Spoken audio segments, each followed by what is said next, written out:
अगर आपकी एज बहुत ज़्यादा हो गई है, 30, 35 हो गई है, 40 हो गई है, फिर आप नेचुरली कंसीव कैसे करें, कैसे आप अपनी एग क्वालिटी को ठीक करें।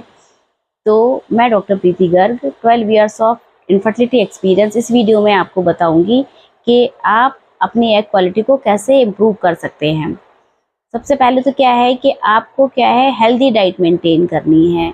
जो हेल्दी डाइट होती है आपको उसमें आता है जैसे फ्रूट्स आपको बहुत ज़्यादा लेने हैं, सैलेड लेना है, स्प्राउट लेना है अपनी डाइट में। आपको ये जो चीज़ें हैं ये आपको अपनी डाइट में बहुत ज़्यादा लेनी है। दूसरा ये है कि आपको उड़द की दाल जो है वो बहुत ज़्यादा इंटेक करना है, लेकिन वो आपको दिन में ही लेनी है। और उड़द की दाल और दूध को मिक्स नहीं करना है। एक्चुअली उड़द की दाल और दूध जो होता है वो विरुद्ध आहार होता है। तो जब आप उड़द की दाल ले रहे हैं उसके बाद आपको कम से कम 5 या 6 घंटे का गैप होना चाहिए दूध लेने में। और आपको अगर आपको फाइब्रॉइड है, सिस्ट है, इन सब की प्रॉब्लम नहीं है तो आपको दूध भी अपनी डाइट में लेना है। अगर आपको सिस्ट या फाइब्रॉइड नहीं है तब आपको दूध ऐड करना है, अदरवाइज आपको दूध ऐड नहीं करना है। फिर क्या है, आपको जो है अपना स्ट्रेस लेवल मेंटेन करना है। अगर आपकी एज 35 है, आप वर्किंग हैं, वर्क का बहुत वर्कलोड है, तो क्या होता है जो ये स्ट्रेस होता है ये कॉर्टिसोल लेवल को बढ़ाता है। और कॉर्टिसोल जो होते हैं वो क्या करते हैं, वो हार्मोन को डिस्टर्ब करते हैं, जितना हार्मोन इम्बैलेंस करते हैं। इसलिए अगर आपकी एज 35 है तो just try to be cool. आपको स्ट्रेस नहीं लेना है, जो भी चीज़ें हैं उनको थोड़ा सा मेडिटेशन करना है आपको, जिससे क्या हो कि आपका जो कॉर्टिसोल लेवल है वो जो है वो थोड़ा कंट्रोल रहे, अंडर कंट्रोल रहे। अगर वो बढ़ा तो क्या होगा कि आपके हार्मोन डिस्टर्ब हो जाएंगे और आपकी जो एग क्वालिटी है वो ख़राब हो जाएगी। और आपको क्या है कि रेगुलर 30 मिनट्स की एक्सरसाइज करनी है। जब हम एक्सरसाइज करते हैं तो क्या होता है, उससे ब्लड फ्लो बढ़ता है, तो यूट्रस का भी ब्लड फ्लो बढ़ेगा, पूरी बॉडी का ब्लड फ्लो बढ़ेगा। तो ब्लड फ्लो जो होता है उससे क्या होता है कि जो एंडोमेट्रियम है, जो ओवरीज हैं, उनमें भी ब्लड फ्लो जाएगा, तो वो बहुत अच्छी क्वालिटी का एग रिलीज करेंगे।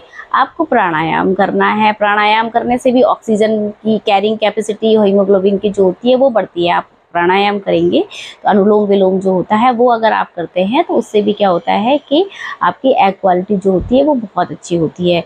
एक रेगुलर आपको योगा करने हैं। मोस्टली मैं सजेस्ट करती हूँ सूर्य नमस्कार, वो पूरा हाइपोथैलेमस पिट्यूटरी ओवेरियन एक्सिस को कंट्रोल में रखता है। तो ये जो सूर्य नमस्कार वाला योगा होता है वो आपको करना है। और आपको क्या करना है कि आपको वाटर इनटेक बढ़ाना है। वाटर इनटेक, जितनी भी डिटॉक्स जो टॉक्सिन्स हैं वो आपके निकल जाए। और आयुर्वेद में आपको जो ऋतु अनुसार पंचकर्मा बताया गया है वो करवाना है।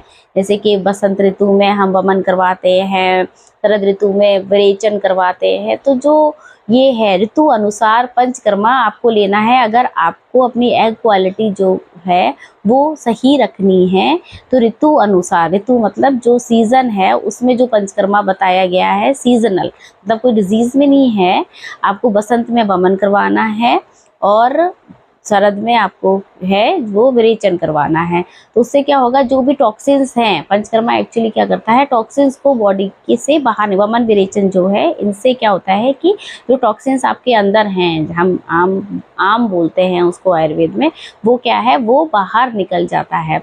आपको जंक फूड, फास्ट फूड बिल्कुल नहीं लेना है। हेल्दी डाइट मैंने आपको पहले बताया ही है।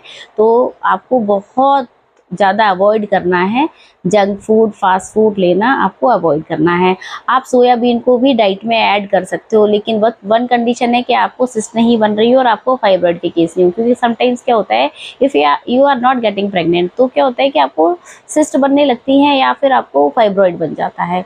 तो अगर आपको फाइब्रॉइड बन रहा है, आपके यूट्रस में फाइब्रॉइड है और अगर आपके सिस्ट की टेंडेंसी है तो आपको सोयाबीन नहीं लेना है। अदरवाइज आप सोयाबीन जो है, न्यूट्रेला की चंक्स जो आते हैं वो आप ऐड कर सकते हो अपनी डाइट में।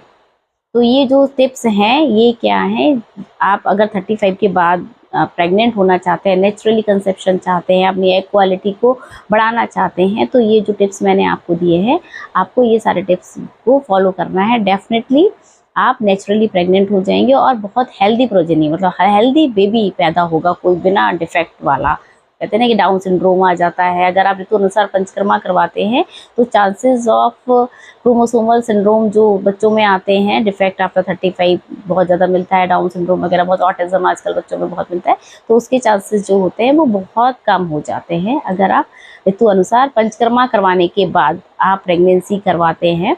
तो जो क्रोमोसोमल डिफेक्ट बच्चों में आ रहे हैं आजकल वो नहीं आते हैं। Thank you so much.